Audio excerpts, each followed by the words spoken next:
Raise your hand. Keep them up for me for a second. How's everybody doing today? Well, I don't think many people are interested in talking about the last game, but as I said afterwards, we played to a standard in the game, which is what we wanted our players to do. We wanted to play well for the seniors, which I think everybody responded to and did, and we got an opportunity to play a lot of players, and that will certainly help the development of those players and maybe add to their ability to play winning football on a consistent basis if needed in the future. You guys got the players of the week, and obviously J.C. Austin-Hauer being the SEC Offensive Lineman of the Week is great for him. From an injury standpoint, you know, Minka will practice.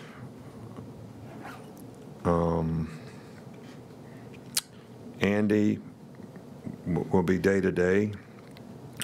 Terrell Lewis and Christian Miller are in the functional phase of rehab and not cleared medically to play. Mac Wilson has not practiced yet and has not been medically cleared to play. So whatever's out there is, I'm giving you the facts from here.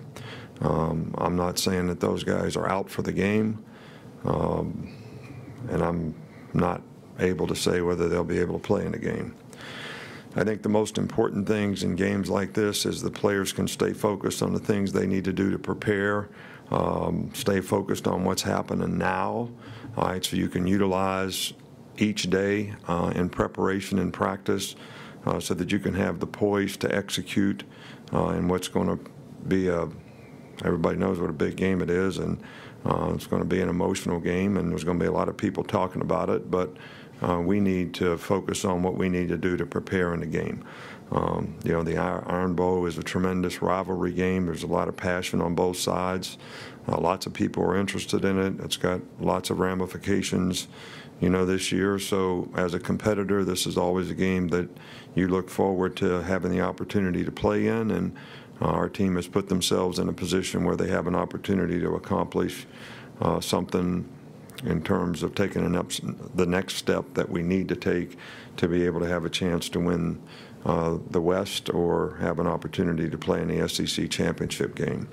You know, Gus has done a phenomenal job, in my opinion.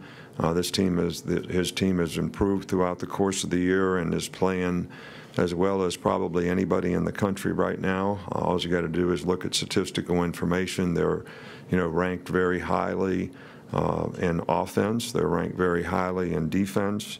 They've got some real special people on special teams, including the kicker, Daniel Carlson, who is a weapon in and of himself. They're very disciplined. They don't get a lot of penalties.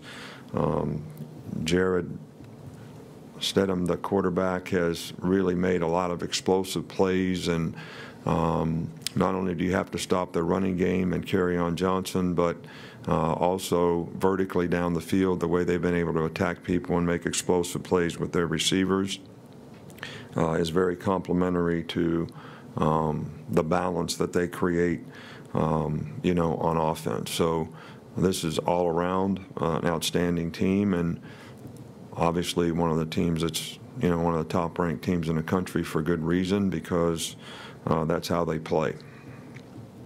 Start with John Zener. We're on the left and middle. Auburn's defense has been pretty good throughout. They're ranked pretty high in a number of different categories. What stands out to you about that group? Well, they've got a very good front. They're very aggressive up front. They've got some good pass rushers. Their inside people are very physical and dominant. They've got really good physical linebackers. They play well in the secondary. They don't make a lot of errors on defense. They play well together. So this has been pretty consistent throughout the year. So this is a challenging group to block down in, down out, and we have to do a good job in executing, finishing whatever it is we're trying to do. Back up front here with Mark. First, real quick, what's Ross Piercebaker's status for this game? He's day-to-day, too. He's not been medically cleared to practice yet. Maybe sometime later in the week he will. We'll just have to see how he does. And the second one, how do you see Jarrett Stidham sort of progressing their offense throughout the season? Well, I think he's an outstanding player. I thought he was an outstanding player at the beginning of the season. obviously being new in the system, he has, I think, improved and is very, very confident, very good decision maker, really understands what the expectation is for what he needs to do to effectively run their offense, whether it's throw RPOs or hand the ball off or pull it every now and then on his own read. I think he does a really, really good job for them, and he's playing as well as any quarterback we played against, that's for sure. The middle with Michael. What makes a guy like Jeff Holland effective coming off the edge as a pass rusher? Well, I think, the guy's obviously very instinctive as a football player, but he's got some real quickness off the edge, but he's also a physical guy and can turn speed to power, and I think is very effective in what he does, run and pass, actually. The guy's a really, really good football player. Come back over here with Charlie. Just how have you seen Rashaan Evans grow as both a player and a leader this year? Rashaan has done an outstanding job for us. He's gone through a lot with his own injuries and coming back, and the loss of other players created, multiples for him that we were hopeful that he wouldn't have to endure throughout the season, but he's done a good job of handling that and preparing. And certainly, as we've lost other players, he's picked up his leadership in terms of helping other players in the front seven play well and helping the development of some of the young players in terms of them feeling more comfortable and confident with his support.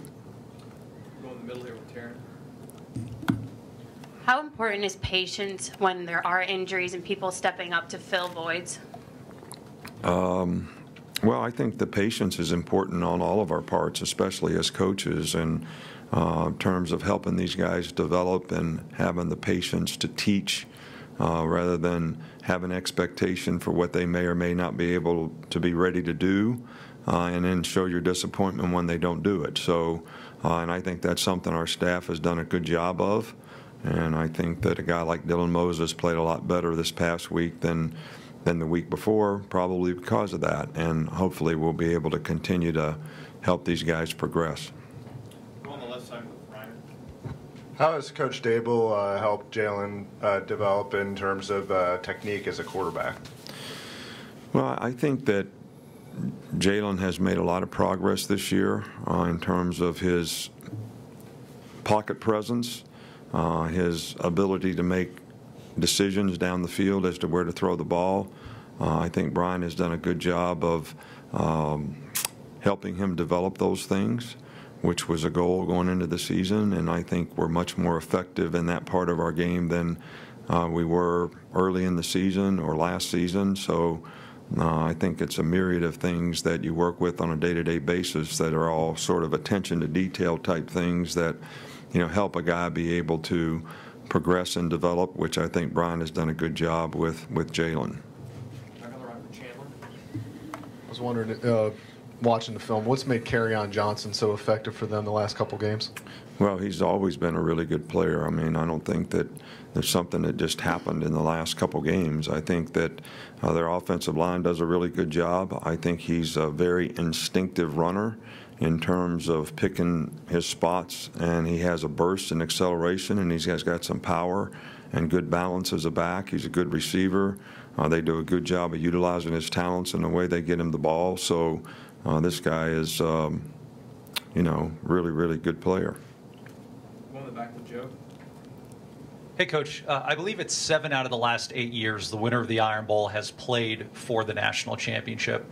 I'm sure not this week, but do you ever take stock of just how significant this game has become and the fact that you've played or been a principal character in this game? Well, there's a lot of significance in this game, and I think the fact that it does have significance, and it has had significance in the past, makes it even more interesting on a national level, as well as for our fans, their fans, and all the people who have passion for the game, actually. So as a coach, it's always a big game. It always means a lot. It means a lot to our players. It means a lot to our fans. It means a lot to the coaches who work hard and all the people who've worked hard to put us in this position. So everybody kind of knows what's at stake. I think the most important thing is that you can stay focused on what you need to do on the field so that you have the best chance to execute and be successful. Yeah. Coach, two questions. One, they also have a new offensive coordinator, Chip Lindsey. What have you seen in Auburn's offense that's maybe different or changed from previous years? Well, I think they're basically, I don't know what percentage you'd call it, 75%, a lot of the same sort of running game, especially passing game. They do a great job with the screens, utilizing the RPOs. They've got a quarterback that can execute those things. I think their vertical passing game is a lot more effective. How much the new coordinator has impacted all that, I can't really tell you that, but I know those things are very complementary to the things that they've done well in the past. And just to follow up, you've talked about games like this where, you're going to have to stay strong because there are going to be moments where that team's going to just make plays because it's a big game. What has to go into mentally to have that ability to take their hit and come back and respond? Well, I think you got to have mental toughness to be able to play the next play. Keep your poise. Don't lose your poise. Don't lose your focus. Be able to go execute the next play after they make a play, especially if they're going fast. Got to get lined up. Everybody's got to play together. Everybody's got to do their job and their responsibility. And I think that's the key to not reeling in a game is poise emotionally, to be able to stay focused on what you need to do in that particular moment. And I think that's something that's important to practice all week long. In the back with Scott.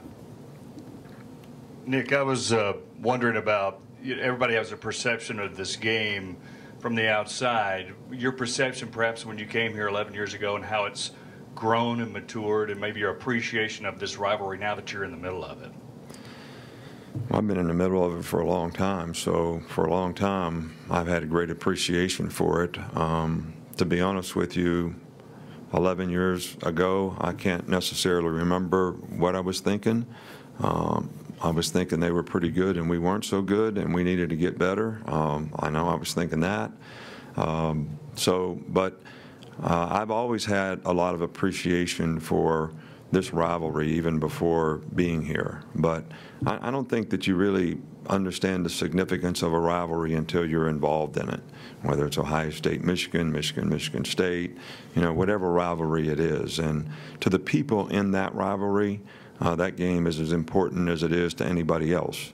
I think the significance of this game probably adds a lot to it, and the game has been significant, as mentioned before, for 7 out of the last 8 years. But to our fans, regardless, and to our players, and to the coaches and the people who work so hard around here, I think that this is always a game of significance. And this particular year, there's a lot on the line for both teams, and that should make it a great game.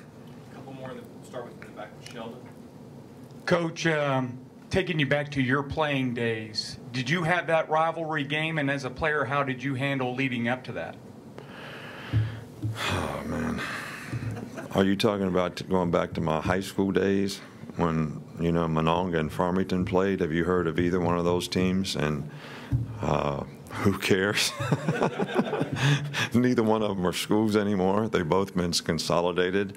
But, yeah, to the people involved in those games and those towns and those communities, that game was probably, they had just as much passion for that game. It's just on a much larger scale, than then. But to the people in it, me included, it was as important as anything.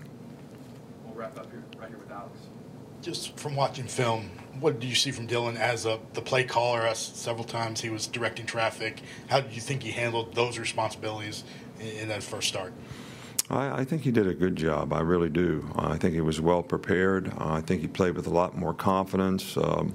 He didn't have a lot of anxiety, which is really important to being able to stay focused. So I think all those things helped him, and he made a lot of plays in the game and played fast, and that's certainly what we'd like for him to do. And hopefully that'll help him be able to carry over, into future games.